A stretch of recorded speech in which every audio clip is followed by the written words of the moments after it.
নূহ আলাইহিস সালাতু ওয়াস সালাম কি কাজ করতেন? কাঠ মিস্ত্রি। সুবহানাল্লাহ বলেন। কি মিস্ত্রি? কি মিস্ত্রি? শুধু কাঠ মিস্ত্রি না, মাঝে মাঝে নৌকাও বানাইতেন, জাহাজও বানাইতেন। সুবহানাল্লাহ বলেন। তো এখন নূহ নবীর চাইতে তো আমরা অনেক বড় হয়ে গেছি, নাউজুবিল্লাহ। মেয়ে বিয়ে দেওয়ার সময় যদি শুনছে যে বাপ কাঠ মিস্ত্রি, না না না, ও হবে না। কেন হবে না? কয় কে কামায়?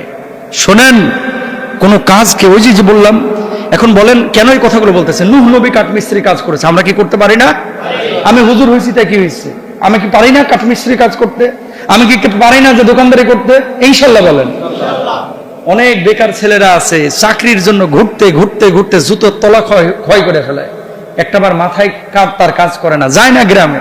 কত মানুষ তো কৃষি কাজ করতেছে, এখন গ্রামের লেবার পাওয়া যায় না, জানেন তো আপনারা? এই যে ধান কাটার লেগে লোক পাওয়া যায় না, গেলে তো 800 টাকা হাজিরা, 700 টাকা হাজিরা। ও ওখানে গেলে আবার মানুষে কয়, এর লেগে বিশ্ববিদ্যালয়ে পড়ছস, এই গ্রামে এসে ধান কাটবি? তার মানে কি জানেন? এদের মাথাগুলোকে আসলে মগজ বাইর করে গোবর ঢুকায় দেওয়া হয়েছে। কথা বলে না।